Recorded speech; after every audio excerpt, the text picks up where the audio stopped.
एक construction worker ने लापरवाही में बिल्डिंग से 2 ईंट गिरा दी।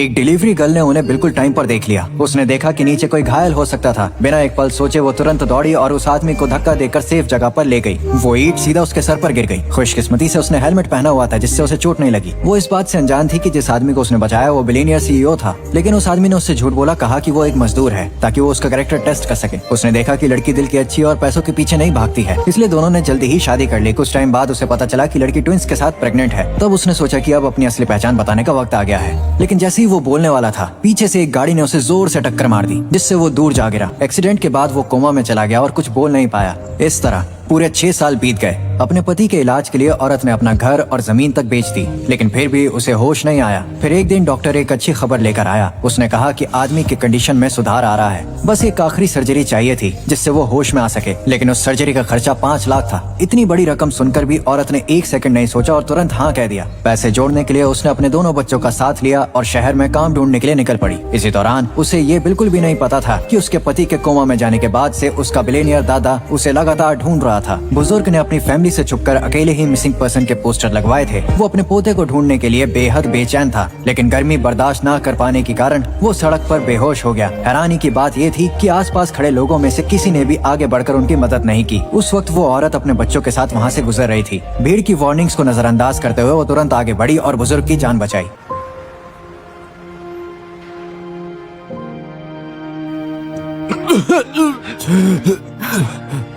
सर, आपको चक्कर आ गया था, पानी पी लीजिए। मुझे क्यों बचाया तुमने? अगर मेरा पोता नहीं मिला तो मेरा मर जाना ही बेहतर है। दादाजी पानी पी लीजिए। दादाजी कैंडी खा लीजिए। गुस्सा मत कीजिए, आप अपने पोते को जरूर ढूंढ लेंगे।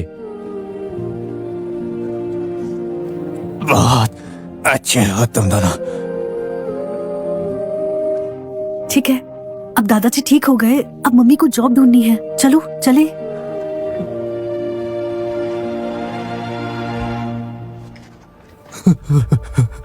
ये कैंडी तो एलियास को बचपन में बहुत पसंद थी।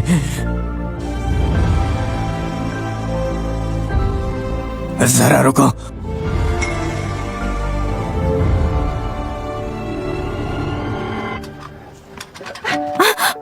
मेरे घर में एक मेड की जरूरत है।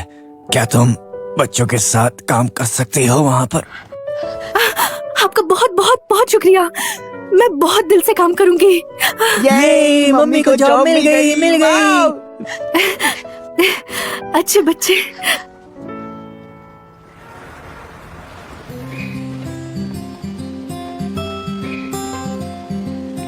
वाह, कितना सुंदर घर है। मम्मी, क्या हम यहीं रहेंगे? ज्यादा मत देखो, बाद में पता चल जाएगा। क्या देख रही हो? जल्दी चलो। चलो।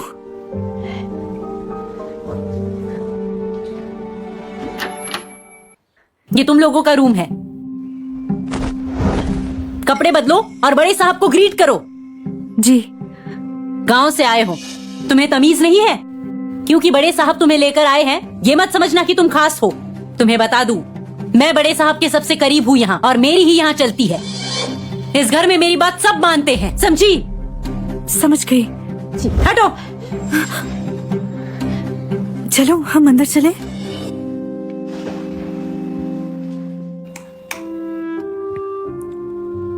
माँ, मुझे वो आंटी बिल्कुल पसंद नहीं आती। मुझे भी नहीं पसंद। मुझे बस खुशी है कि मुझे काम मिल गया।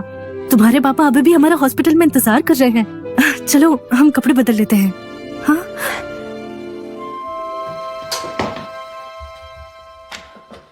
जल्दी, मैं जो बोलता हूँ वो करो। एलियास की खोज के रिवॉर्ड में 5 लाख रुपए और बुढ़ा दो।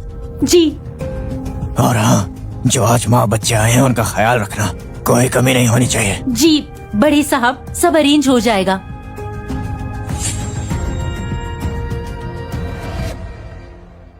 बड़े मालिक। बड़े मालिक कैसे हैं? मैंने तुम्हें ये जॉब सिर्फ इन बच्चों की वजह से दी है। प्रेसिडेंट फैमिली के रूल्स फॉलो करना, छोटे सर के कमरे को हाथ मत लगाना, कभी भी नहीं, समझ गई? समझ गई। तुम लोग जा सकते हो। जी चलो चलते हैं।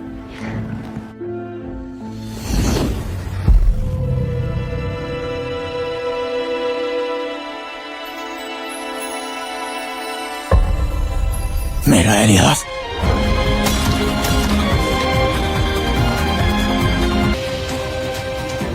मेरा एलियास।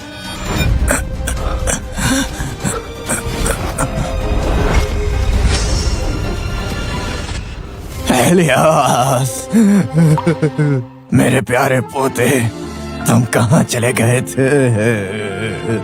तुम जानते हो दादा ने कितना याद किया तुम्हें।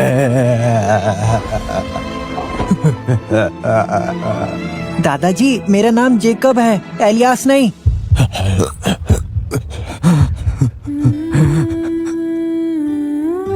तुम एलियास नहीं हो? इतने साल बीत गए हैं, अभी भी बच्चा थोड़ी ना होगा वो। लेकिन तुम बिल्कुल उसी की तरह दिखते हो। बड़े मालिक, शायद आपको गलत फहमी हो गई है। ये दोनों मेरे बेटे हैं। दोनों बच्चे एलियास से कितने मिलते जुलते हैं, एक हीरो जैसा और एक शांत। नीना, बच्चों के पिता का नाम क्या है? उनका नाम मैथ्यू कार्टर है। हम गांव में मिले थे। मैथ्यू कार्टर गांव में मिली थी उससे? मैथ्यू कार्टर वो बहुत बीमार है। मैं यहाँ काम करने आई हूँ ताकि उसके ऑपरेशन के पैसे जमा कर सकूं।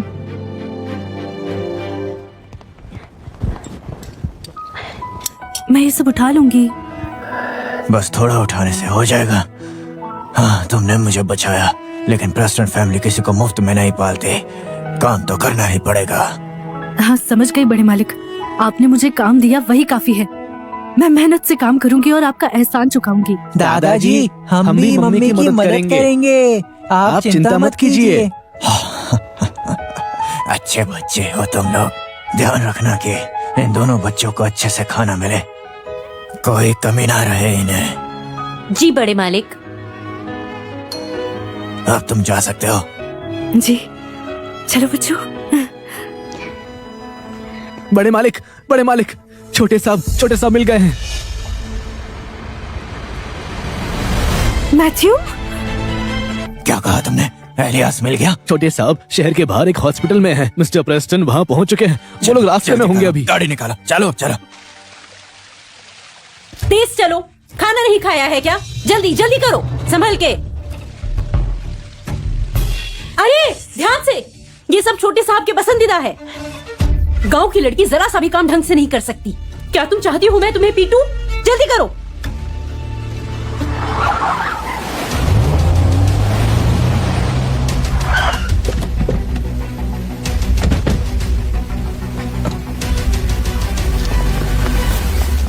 आराम से, संभाल के।